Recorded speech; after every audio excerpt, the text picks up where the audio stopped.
तो ये कहानी है इजिप्शियन गॉड्स यानी मिस्र के देवताओं की, जिनके ग्रुप को एनियाड कहा जाता है। इस ग्रुप में कई अलग अलग देवी देवता थे जो कि हजारों साल पहले धरती पर इजिप्ट में रहा करते थे, जहां लोग उनकी पूजा करते थे। लेकिन बाद में इंसानों ने इन देवी देवताओं की पूजा करना कम कर दिया, जिसकी वजह से सभी देवताओं ने धरती को छोड़ दिया और वो एक दूसरे डायमेंशन यानी देवलोक में जाकर रहने लग गए। और सभी देवताओं ने ये कसम खा ली कि अब से वो इंसानों के मामलों में दखल नहीं देंगे और वो बस अपने अवतार की मदद से धरती पर नजर रखेंगे। पर इस फैसले से चांद के देवता कॉन्शु को ऐतराज था। वो चाहता था कि देवता धरती पर रहकर इंसानों की मदद करे, इसीलिए उसने बाकी सबका विरोध किया, जिसकी वजह से सभी देवी देवताओं ने कॉन्शु को एनियाड यानी अपने ग्रुप से निकाल दिया। लेकिन इसके बावजूद भी कॉन्शु इंसानों के बीच रहकर उनकी मदद करना चाहता था। पर क्योंकि अब देवों के राजा ओसाइरिस ने सबको देवलोक में रहने का ही हुक्म दे दिया था, इसीलिए अब कोई भी गॉड अपनी पूरी शक्ति के साथ धरती पर नहीं आ सकता था। सिर्फ उनकी एक परछाई ही यहाँ आ सकती थी और वो अपने अवतारों की मदद से ही धरती पर कुछ काम कर सकते थे। पर जहाँ बाकी देवी देवताओं ने अपने अवतार के जरिए धरती पर नजर रखने का फैसला किया था, वही कॉन्शु ने इस बात का फायदा उठाकर अपने अवतार को एक योद्धा बनाने का सोच लिया। और तब से लेकर आज तक कॉन्शु ने कई लोगों को अपना अवतार बनाकर उन्हें अपनी शक्ति दी और उन्हें मून नाइट नाम का एक योद्धा बनाया, एक ऐसा हीरो जो कि रात के वक्त मासूम लोगों को बचाता है और बुरे लोगों को सजा देता है। फिर कई साल बाद कॉन्शु ने आर्थर हैरो नाम के एक आदमी को अपना अवतार बनाया, जो कि पहले कॉन्शु का वफादार था, लेकिन बाद में उसे वो काम गलत लगने लगा। इसीलिए उसने कॉन्शु का साथ छोड़ दिया और वो एक दूसरी देवी का भक्त बन गया, जिसका नाम है आमिट। वो एक ऐसी देवी थी जो कि किसी भी इंसान को गुनाह करने से पहले ही उसके भविष्य का हिसाब लगाकर उसे सजा देती थी, ताकि इस दुनिया में किसी को भी बुराई करने का मौका ही ना मिले। लेकिन आमिट का ये इंसाफ का तरीका बाकी देवी देवताओं को पसंद नहीं था, इसीलिए उन्होंने आमिट को एक पत्थर की मूर्ति बना दिया और उस मूर्ति को धरती पर ही कहीं छुपा दिया। लेकिन इसके बावजूद भी दुनिया में कई लोग ऐसे थे जिन्हें आमिट के इंसाफ पर भरोसा था और वो उसे आजाद कराना चाहते थे। फिर बाद में जब आर्थर हैरो ने कॉन्शु का साथ छोड़कर आमिट को पूजना शुरू किया, तब से उसने आमिट के कई सारे भक्तों को जमा करके अपना एक ग्रुप बनाया और वो सब लोग आमिट को आजाद करने के काम पर लग गए। इसके अलावा हैरो ने एक जादुई छड़ी हासिल की, जो कि सदियों पहले आमिट ने अपने एक अवतार को दी थी। उस छड़ी की मदद से हैरो अलग अलग जगह पर जाकर लोगों को परखता था और आमिट के इंसाफ के मुताबिक उन लोगों को मार देता था या उन्हें अपने ग्रुप में शामिल कर लेता था। लेकिन इस तरह से वो पूरी दुनिया को परख नहीं सकता था, इसीलिए वो और उसके साथी चाहते थे कि आमिट फिर से आजाद हो जाए और वो एक बार में ही पूरी दुनिया से बुरे लोगों का सफाया कर दे। उधर कॉन्शु को ये पता चल गया था कि हैरो के इरादे क्या है, इसीलिए हैरो से अलग होने के बाद उसने एक नया अवतार चुना, जिसका नाम था Mark Specter. Mark Specter Chicago का रहने वाला एक आदमी था जिसे डिसोसिएटिव आइडेंटिटी डिसऑर्डर नाम की एक बीमारी थी। मतलब उसके शरीर के अंदर एक से ज्यादा शख्सियतें मौजूद थी और उसका दिमाग बिखरा हुआ था। मार्क को ये बीमारी बचपन में ही हो गई थी। जब वो 9 साल का था, तब एक दिन वो अपने छोटे भाई के साथ खेल रहा था और खेलते वक्त उसका भाई एक हादसे में मारा गया, जिसके लिए उसकी माँ ने मार्क को जिम्मेदार मान लिया और वो उससे नफरत करने लग गई। वो उसे हमेशा डांटती और मारती थी। इस सब से मार्क बहुत परेशान रहने लगा था और वो किसी भी तरह अपनी जिंदगी को बेहतर बनाना चाहता था। इसीलिए उसने एक मूवी के कैरेक्टर को हकीकत मान के उसे अपनी जिंदगी में उतार लिया और तब उसके अंदर एक नई शख्सियत का जन्म हुआ, जिसका नाम था स्टीवन ग्रांट। मार्क ने इस नए शख्स को अपना टेंशन कम करने के लिए बनाया था। उसने स्टीवन की सोच को ऐसा रखा था जैसे उसकी जिंदगी काफी अच्छी है और उसकी माँ उससे बहुत प्यार करती है। जहाँ मार्क बहुत ही हिम्मत वाला और लड़ाकू इंसान था, वहीं स्टीवन एक शांत और डरपोक इंसान था। इस तरह से मार्क ने स्टीवन का सहारा लेकर अपना बचपन गुजारा, लेकिन उसके बड़े होने के बाद भी उसकी माँ की नफरत कम नहीं हुई थी। इसलिए एक दिन मार्क अपना घर छोड़कर निकल गया और घर छोड़ने के बाद उसे कभी स्टीवन की जरूरत महसूस नहीं हुई, क्योंकि वो अपने परिवार से दूर था। फिर मार्क यूएस मिलिट्री में भर्ती हो गया, लेकिन वहां पर उससे कोई गलती हो गई थी, इसलिए उसे मिलिट्री से निकाल दिया गया और तब वो एक मर्सिनरी यानी एक किराए का गुंडा बन गया और वो गैरकानूनी काम करने लग गया, जिसके चलते वो एक बार इजिप्ट गया और वहां पर वो कुछ लोगों के साथ खजाने की तलाश में एक जगह पर पहुंचा। लेकिन खजाना मिलने के बाद मार्क के एक साथी ने सब लोगों को गोली मार दी, जिससे बाकी सब तो मर गए, लेकिन मार्क घायल होने के बावजूद भी किसी तरह बच गया। और तब वो उसी जगह पर मौजूद एक मंदिर में गया जो कि कॉन्शु का मकबरा था। वहां पर मार्क ने सुसाइड करने की कोशिश की क्योंकि उसे लग रहा था कि उसकी किस्मत बहुत खराब है और उसका मर जाना ही बेहतर है। लेकिन तभी कॉन्शु उसके सामने आया और उसने मार्क को समझाया कि वो उसे एक नया जीवन दे सकता है जिसमें वो एक योद्धा बनकर कमजोर लोगों की मदद कर सकता है। मार्क, जो कि पहले बिना किसी मकसद के जी रहा था, अब उसे जीने की एक वजह मिल गई थी, इसीलिए उसने कॉन्शु का अवतार बनना स्वीकार लिया।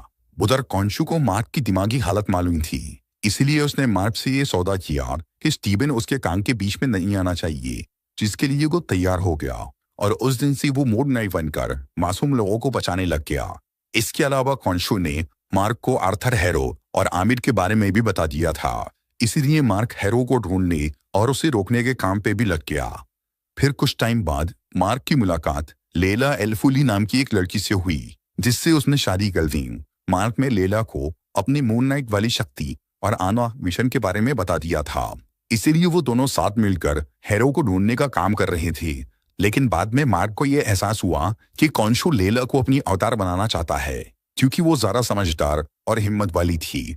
पर मार्क नहीं चाहता था कि लेला कॉन्शु की गुलाम बने, इसीलिए वो लेला को छोड़कर उससे दूर चला गया। और इसी दौरान मार्क को ये खबर मिली कि उसकी मॉम की डेथ हो चुकी है, इसीलिए वो अपनी फैमिली से मिलने वापस शिकागो गया। लेकिन वो अपने मॉम के फ्यूनरल में जाने की हिम्मत नहीं कर पाया। वो ऊपर से तो ये कहता रहा कि उसे अपनी मॉम से प्यार नहीं है, लेकिन उसे अंदर से बहुत अफसोस हो रहा था कि वो अपनी मॉम के साथ नहीं रह पाया। और इसी पछतावे की वजह से मार्क की स्टीवन वाली शख्सियत फिर से बाहर आ गई और अब स्टीवन मार्क के कंट्रोल से बाहर हो गया और उसने लंदन जाकर अपनी एक नई जिंदगी शुरू कर ली। स्टीवन को अब भी यही लग रहा था कि उसकी माँ जिंदा है और वो उससे बहुत प्यार करती है।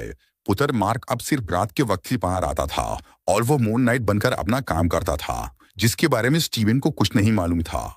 लेकिन कभी कभार मार्क के काम के दौरान स्टीवन को होश आ जाता था, जिससे स्टीवन को ये लगने लगा था कि उसे नींद में चलने की बीमारी है। फिर एक दिन मार्क में हैरो और उसके साथियों का पीछा करके उनसे स्कैरेब नाम का एक ऑब्जेक्ट चुरा लिया। वो स्कैरेब असल में एक कंपास था जो कि आमिर की मूर्ति का ठिकाना बताने का काम करता था। मार्क ने वो स्कैरेब चुराकर उसे लंदन की एक लॉकर में छुपा दिया था और उस स्कैरेब की वजह से हैरो उसके पीछे पड़ गया था। पर स्टीवन को ये समझ में नहीं आ रहा था कि हैरो उसका पीछा क्यों कर रहा है। फिर एक रात हैरो अपनी छड़ी की मदद से एक राक्षस को स्टीवन के पीछे भेज देता है ताकि वो उससे स्कैरेब छीन सके। और तब मार्क पहली बार आईने के जरिए स्टीवन के सामने आता है और वो स्टीवन को अपना शरीर उसके हवाले करने बोलता है, जिसके बाद मार्क मूनलाइट बनकर उस राक्षस को मार डालता है। फिर बाद में जब स्टीवन को होश आता है तो उसे लगता है कि वो सब एक सपना था। लेकिन फिर स्टीवन को अपने घर में एक मोबाइल और एक लॉकर की चाबी मिलती है और जब वो उस चाबी के जरिए उसके लॉकर तक पहुंचता है तो वहां उसे एक बैग मिलता है जिसमें मार्क का कुछ सामान और वो स्कैरेब था। और तब मार्क फिर से परछाई बनकर स्टीवन के सामने आता है और वो उसे बताता है कि वो कॉन्शु का अवतार है। पर ये सब सुनकर और कॉन्शु को देखकर स्टीवन बहुत डर जाता है और वो उस बैग को लेकर वहां से भागने लगता है। लेकिन तभी लेला उसे मिल जाती है जो कि कई महीनों से मार्क को ढूंढ रही थी। पर जब स्टीवन ने मार्क का वो फोन चालू किया तब लेला को उसकी लोकेशन पता चल गई और वो उस फोन को ट्रैक करते हुए लंदन पहुंच गई। स्टीवन को अब ये समझ में आने लग गया था कि उसके शरीर में दो शख्सियत मौजूद है और लेला उसकी दूसरी शख्सियत यानी मार्क की बीवी है। फिर स्टीवन लेला को ये समझाने की कोशिश करता है कि कुमार स्पेक्टर नहीं है, लेकिन लेला को ये लग रहा था कि मार्क उसके साथ मजाक कर रहा है। और तब स्टीवन अपनी बातों को सच साबित करने के लिए लेला को वो स्कैरेब दे देता है। लेकिन तभी हैरो के दो साथी वहां आकर स्टीवन को पकड़ लेते हैं, पर लेला उनसे छुस के वो स्कैरेब लेकर वहां से भाग जाती है। फिर वो लोग स्टीवन को हैरो के पास लेकर जाते हैं जो कि स्टीवन को धमकाकर उससे वो स्कैरेब मांगता है और तब लेला उसे बचाने वहां आती है। फिर वो स्टीवन को वो स्कैरेब दे देती है और वो उसे मून नाइट बनकर उन लोगों से लड़ने बोलती है। इसी दौरान हैरो अपनी छड़ी से एक राक्षस को स्टीवन और लेला के पीछे भेजता है। उधर कॉन्शु भी स्टीवन को मून नाइट बनने के लिए बोलता है, पर क्योंकि उसे वो शक्ति इस्तेमाल करना नहीं आता था इसीलिए वो एक अलग तरह का सूट इमेजिन कर लेता है और बन जाता है मिस्टर नाइट। इससे वो ताकतवर तो हो जाता है, पर क्योंकि स्टीवन को लड़ाई करना नहीं आता था इसीलिए वो उस राक्षस से हारने लगता है। और तब अपनी जान बचाने के लिए स्टीवन अपना शरीर मार्क के हवाले कर देता है जो कि मून नाइट बनकर उस राक्षस को मार देता है। पर उस लड़ाई की वजह से मार्क से वो स्कैरब गुम हो जाता है और वो हैरो को मिल जाता है, जो कि उस स्कैरब की मदद से इजिप्ट पहुंच जाता है। उधर कॉन्शू को ये यकीन था कि आमिर की मोती इजिप्ट में ही कहीं दफन है, इसीलिए वो मार्क को लेकर इजिप्ट के शहर कायरो चला जाता है। वहां पर मार्क आमिर के भक्तों और हैरो के साथियों से पूछताछ करता है कि वो मोती कहाँ पर है, ताकि वो उसे हैरो से पहले हासिल कर सके, लेकिन कोई भी उसे कुछ नहीं बताता। इसीलिए अब हैरो को रोकने के लिए कॉन्शू बाकी देवताओं से उसकी शिकायत करने का सोचता है और वो देवताओं का ध्यान अपनी ओर आकर्षित करके उनकी एक सभा बुलाता है, जिसमें सभी देवताओं के इंसानी अवतार कॉन्शू की बात सुनते हैं। और जब वो उन्हें बताता है कि हैरो आमिर को आजाद कराना चाहता है, तो हैरो को भी उस सभा में बुलाया जाता है। पर हैरो वहां कॉन्शू को गलत साबित करके बच जाता है और सभी देवता कॉन्शू से और नाराज हो जाते हैं। लेकिन एक देवी की अवतार को कॉन्शू की बात सही लगती है, इसीलिए वो माँ की मदद करती है। वो उसे बोलती है कि आमिर की मूर्ति कहाँ है, इसकी जानकारी देवताओं के पास भी नहीं है। लेकिन जब उस मूर्ति को दफन किया गया था, तब सेनफू नाम के एक सिपाही ने उस जगह का नक्शा बनाया था और वो नक्शा आज भी सेनफू के ताबूत में रखा हुआ है और वो ताबूत ब्लैक मार्केट के लोगों के पास है। इसलिए मार्क उसकी तलाश करने निकल जाता है। दूसरी तरफ लेला मार्क का पीछा करते हुए उसके पास इजिप्ट पहुंच जाती है और वो सेनफू का ताबूत ढूंढने में उसकी मदद करती है। फिर वो दोनों ब्लैक मार्केट के एक डीलर के पास जाते हैं। लेकिन दूसरी तरफ हैरो को एक खबर मिल गई थी कि मार्क और लेला उसके पीछे इजिप्ट आ गए हैं, इसीलिए वो उन दोनों को ढूंढते हुए उस ब्लैक मार्केट के डीलर के पास चला जाता है और वहां पर हैरो अपनी छड़ी से ताबूत को तबाह कर देता है ताकि कोई और आमिर तक ना पहुंच सके। लेकिन उस ताबूत के तबाह होने के बावजूद भी उसके अंदर का वो नक्शा पूरी तरह नहीं जला था, इसलिए लेला उस नक्शे को अपने पास रख लेती है और वो दोनों वहां से निकल जाते हैं। फिर बाद में मार्क और लेला उस नक्शे को जोड़ने और समझने की कोशिश करते हैं, पर वो काम उनसे नहीं होता। लेकिन स्टीवन उस काम में एक्सपर्ट था, इसलिए मार्क अपना शरीर उसके हवाले करता है। फिर स्टीवन उस नक्शे को जोड़ता है तो उसे समझ में आता है कि वो नक्शा आसमानी तारों को देखकर बनाया गया है, पर आमिर को 2000 साल पहले दफनाया गया था और उस वक्त आसमान में तारों की लोकेशन अलग थी और अब 2000 साल बाद आसमान काफी बदल चुका है। इसीलिए अब तारों को देखकर आमिर की मूर्ति का पता नहीं लगाया जा सकता। इसी वजह से कॉन्शू अपनी शक्ति का इस्तेमाल करता है और वो कुछ देर के लिए रात के आसमान को अदीप में लेकर चला जाता है, जिससे उन्हें उस रात के तारे नजर आ जाते हैं जब आमिर को दफनाया गया था। और तब लेला अपने कंप्यूटर से उन तारों को स्कैन करके उस जगह का पता लगा लेती है जहां पर वो मूर्ति मौजूद है। दूसरी तरफ बाकी देवी देवता कॉन्शू के आसमान को छेड़ने की वजह से बहुत गुस्सा हो जाती है और वो उसे भी पत्थर की मूर्ति बना देती है, जिससे मार्क और स्टीवन दोनों की शक्तियां भी चली जाती है।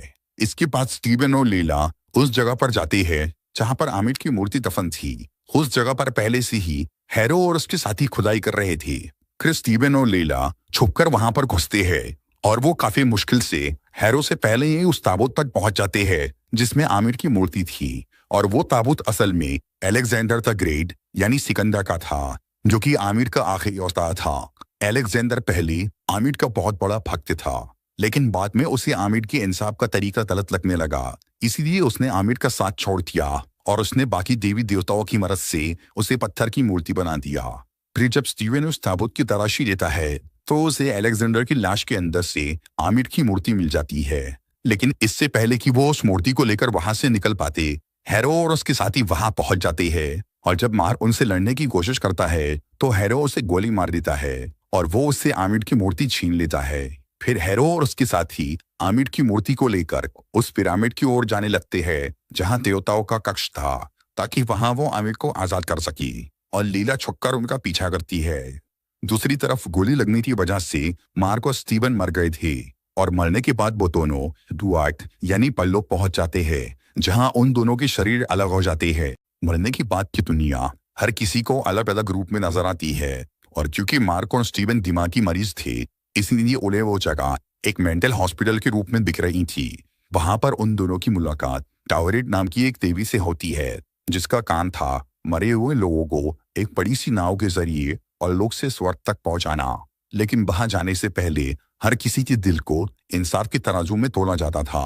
अगर तराजू स्थिर हो जाए तो उन्हें स्वर्ग में भेज दिया जाता है और अगर तराजू डगमगाता ही रह जाए तो उन्हें परलोक के बीच में ही कैद कर दिया जाता है। लेकिन मार्क और स्टीवन को स्वर्ग में नहीं जाना था, वो तो किसी तरह वापस जिंदा होना चाहते थे। ताकि वो हैरो को रोक सके। इसीलिए वो टावरेट से इस बारे में बात करते हैं, जो कि उन्हें जिंदा करने के लिए मान जाती है। पर इस काम के लिए भी पहले उनके दिल को इंसाफ के तराजू में तोलना जरूरी था। इसीलिए टावरेट मार्क और स्टीवन का दिल निकाल के उस तराजू में तोलना शुरू करती है। पर वो तराजू स्थिर नहीं हो पाता, क्योंकि मार्क और स्टीवन ने एक दूसरे को पूरी तरह स्वीकारा नहीं था। इसीलिए टावरेट उन दोनों को बोलती है कि उन्हें अपनी जिंदगी के सारे राज एक दूसरे को बताने होंगे और अपनी सभी गलतियों को कबूल करना होगा, तभी वो तराजू स्थिर हो पाएगा। इसीलिए मार्क स्टीवन को अपने बारे में सब कुछ बताता है कि कैसे बचपन में उसका छोटा भाई मारा गया, फिर उसकी माँ उससे नफरत करने लगती और डिप्रेशन से बचने के लिए उसने स्टीवन का सहारा लिया। ये सब बातें बताने के बाद मार्क का दिल हल्का होने लगता है और वो तराजू थामने लगता है। लेकिन इससे पहले कि वो तराजू पूरी तरह स्थिर हो पाता, उनकी नाव स्वर्ग के करीब पहुंच चुकी थी और तराजू के स्थिर नहीं होने की वजह से परलोक की पूरी आत्माएं उन्हें उस नाव से नीचे उतारने पहुंच जाती है, जिनसे मार्क और स्टीवन लड़ना शुरू करते हैं। लेकिन इस लड़ाई के दौरान स्टीवन उस नाव से नीचे गिर जाता है और वो परलोक के बीच में ही फंस के पत्थर का बन जाता है। उधर स्टीवन के नीचे गिरते ही वो तराजू पूरी तरह थम जाता है और मार्क स्वर्ग में पहुंच जाता है। लेकिन मार्क को लग रहा था कि स्टीवन की बिना उसकी जिंदगी अधूरी है, क्योंकि उसने बुरे वक्त में उसका साथ दिया है। इसीलिए वो स्वर्ग से निकलकर वापस परलोक में स्टीवन के पास चला जाता है और वो वहां स्टीवन के पास ही रुक जाता है, जिससे वो खुद भी पत्थर का बन जाता है। लेकिन अब मार्क और स्टीवन का आपसी प्यार देखकर बाकी देवता उनसे खुश हो जाते हैं और वो उन्हें दोबारा जिंदा करने के लिए तैयार हो जाते हैं। दूसरी तरफ हैरो अपने साथियों के साथ देवताओं के कक्ष में पहुंच जाता है और वो सभी देवी देवताओं के अवतारों को मार डालता है। फिर वो आमिर की मूर्ति तोड़कर उसे आजाद कर देता है, जो कि हैरो को अपना नया अवतार बना लेती है। उधर लीडा भी हैरो के पीछे पीछे देवताओं के उस कक्ष में आ गई थी। वहां वो कॉन्शु की मूर्ति ढूंढती है और वो उसे तोड़कर कॉन्शु को आजाद कर देती है और कॉन्शु वापस आते ही ये महसूस कर लेता है कि मार्क स्पेक्टर मर चुका है। इसलिए वो लेला को अपना अवतार बनने के लिए बोलता है ताकि वो आमिर को रोक सके, पर लेला इसके लिए तैयार नहीं होती। इसलिए कॉन्शु खुद अकेले जाकर आमिर से लड़ना शुरू करता है, लेकिन वो उसके आगे कमजोर पड़ जाता है और तब आमिर अपने सभी भक्तों के साथ कायरो चली जाती है। उधर ओसाइरिस का अवतार, जो कि अभी तक जिंदा था, वो मरने से पहले लेला को आमिर को रोकने का तरीका बताता है। लेकिन इस काम के लिए अवतारों की जरूरत थी, जो कि अब बचे नहीं थे। इसलिए लेला टावरेट का अवतार बनना स्वीकार करती है और अवतार बनते ही उसके पास शक्ति आ जाती है और वो कहलाती है स्कारलेट स्कैरब। दूसरी तरफ मार्क और स्टीवन जिंदा हो जाती है, लेकिन अभी भी उनका शरीर जख्मी था। इसीलिए कॉन्शु फिर से उसे अपना अवतार बनाकर उसे रीक कर देता है। फिर वो सब आमिर को रोकने के लिए कायरो जाते हैं। उधर कायरो में हैरो और उसके साथी आमिर की दी हुई शक्ति से हर किसी की आत्मा को परख रहे थे और आमिर कई लोगों को गुनाहगार मानकर उनकी आत्मा निकलती जा रही थी, जिससे उसकी शक्ति बहुत बढ़ गई थी। तभी वहां पर मार्क और कॉन्शु आते हैं और फिर मून नाइट और मिस्टर नाइट हैरो के साथ लड़ाई करती है और लीला भी वहां आकर उसकी मदद करती है। दूसरी तरफ कॉन्शु आमिर का मुकाबला करता है। फिर काफी देर की लड़ाई के बाद मार्क और लीला हैरो को हराती है और फिर वो उसे पकड़कर देवताओं के उस कक्ष में ले जाती है। वहां पर लीला मार्क के साथ मिलकर आमिर को कैद करने का मंत्र पढ़ती है, जिससे आमिर हैरो के शरीर में कैद हो जाती है। और तब कॉन्शु मार्क और लीला को बोलता है कि वो हैरो को मार दे ताकि आमिर हमेशा के लिए खत्म हो जाए। लेकिन वो दोनों उसे छोड़ देते हैं, क्योंकि वो आमिर की तरह लोगों से उनकी आजादी नहीं छीनना चाहते थे। और चूंकि अब हैरो को रोकने का मिशन पूरा हो गया था, इसीलिए मार्क और स्टीवन कॉन्शु को काम छोड़ने का फैसला करते हैं और तब कॉन्शु उनसे अपनी शक्तियां वापस लेकर वहां से चला जाता है। इसके बाद मार्क और स्टीवन एक दूसरे के साथ खुशी खुशी एक नई जिंदगी शुरू करते हैं। आखिरी एपिसोड के मिड क्रेडिट सीन में हमें दिखता है कि आर्थर हैरो एक मेंटल हॉस्पिटल में भर्ती है। फिर एक आदमी उस हॉस्पिटल में आकर हैरो को वहां से बाहर निकालता है और वो उसे कॉन्शु के पास लेकर जाता है। और तब कॉन्शु हैरो को बताता है कि जिस आदमी ने उसे हॉस्पिटल से बाहर निकाला वो है जेक लॉकली, जो कि मार्क स्पेक्टर की ही एक और शख्सियत है, जिसके बारे में मार्क और स्टीवन दोनों ही नहीं जानते। जेक लॉकली बहुत ही ज्यादा खतरनाक और शातिर आदमी है, जिसने कई बार मार्क और स्टीवन को बड़ी मुसीबतों से बचाया है और वो कॉन्शु का अच्छा दोस्त है। फिर वो कॉन्शु के कहने पर हैरो को मार डालता है, जिसके साथ आमिर भी हमेशा के लिए खत्म हो जाती है। इसके अलावा यहाँ एक और इम्पोर्टेंट बात यह है कि जेक लॉकली अब तक कॉन्शु का साथ दे रहा था इसका मतलब कॉन्शु ने अभी तक उन्हें रिहा नहीं किया था, इसलिए मार्क और स्टीवन अब भी कॉन्शु के अवतार है और उनके पास अब भी मून नाइट की शक्ति है। तो दोस्तों, ये थी मून नाइट सीरीज की एक्सप्लेनेशन वीडियो। अगर आपको ये वीडियो अच्छी लगी हो तो इसे लाइक और शेयर जरूर करिए और ऐसी इंटरेस्टिंग वीडियोस देखने के लिए सब्सक्राइब कीजिए हमारा चैनल।